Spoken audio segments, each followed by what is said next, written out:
As the sun set, the village was enveloped in deep silence. Eyes were not fixed on the horizon as usual, but on the wooden platform erected in the village square. On this platform stood an altar carved from ancient stones, adorned with intricate symbols. This night was different. The offering to the gods was a child. Their innocence was regarded as the most precious gift to appease the wrath of the gods. The selection of the sacrifice was the oldest and most terrifying tradition of the village. Shamans observed the movement of stars, the direction of the wind, and the behavior of animals to seek signs from the gods. Once a sign was received, the age and gender of the chosen sacrifice would be determined. Children, seen as symbols of purity, were often chosen. Those between 6 and 12 years old were considered the most suitable for this ritual. The announcement of the selection usually took place on the most crowded day in the village. The shaman would stand before the gathered crowd in the village square and deliver the gods' message. "The gods have spoken," he would proclaim.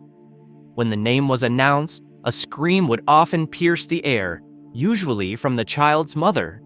From that moment, the child was taken from their family and escorted to the village's sacred grounds.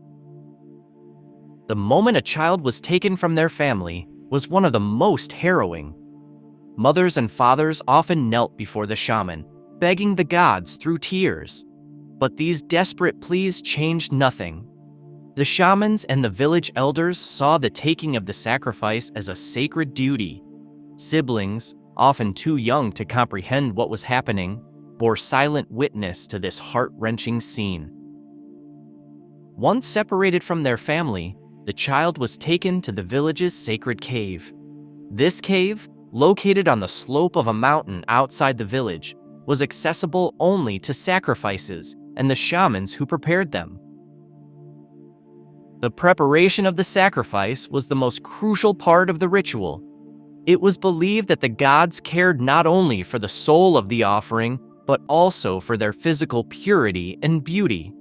Therefore, the preparation of the sacrifice took several days. In the cave, the child first underwent a purification ritual. Shamans would bathe the sacrifice in the sacred waters of a river. This washing was believed to cleanse the child of all sins and impurities. Afterward, the child's body was anointed with special oils. These oils, derived from rare plants and animals, were used exclusively for such rituals. Once the purification was complete, the adornment began. The child's hair was carefully combed, sometimes braided with golden or silver threads. Sacred symbols were drawn on their face and hands, considered reflections of prayers offered to the gods. The child was dressed in a specially prepared garment, usually white or red. White symbolized innocence and purity, while red represented blood and the life offered to the gods. Over this garment, a crown of flowers was placed. The child became both a sacred and tragic figure. On the day of the sacrifice, villagers would gather early around the altar. Shamans would begin the ceremony with hymns. The sacrifice, escorted by a group of shamans, would be brought to the altar. The child was often calmed or sedated with herbal remedies, as it was believed that the offering should be free of fear and in a state of submission. The altar was designed to accommodate the child lying upon it. Once the child was laid on the altar, the shaman would raise his hands to the sky and offer a loud prayer to the gods. This prayer, combined with the villagers' silence, created an atmosphere of profound dread. Using an obsidian blade reserved exclusively for such rituals, the shaman would offer the sacrifice to the gods. This blade, considered one of the village's sacred treasures, was an essential part of the ritual. The heart of the sacrifice was removed and placed on the altar as an offering to the gods. After the ritual, the child's body was carefully prepared. Part of the body was buried in the village's sacred grounds, while the heart and other organs were burned in a fire dedicated to the gods. It was believed that the smoke carried the offering to the heavens, appeasing the gods' wrath. The remaining body was buried to enhance the village's fertility. Following the ritual, the shamans would bless the villagers with prayers. Yet, the village often fell into a somber silence after such ceremonies. After the sacrifice, the village would experience a period of peace and prosperity. However, this peace was usually short-lived.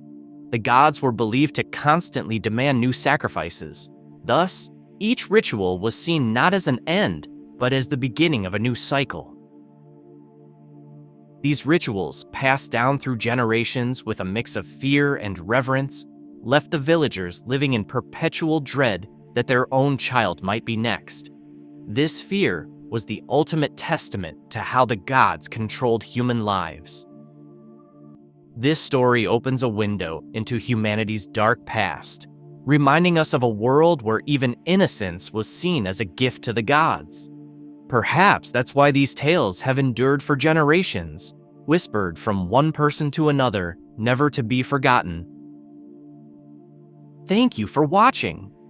If you enjoyed this video, don't forget to like, comment, and share your thoughts below.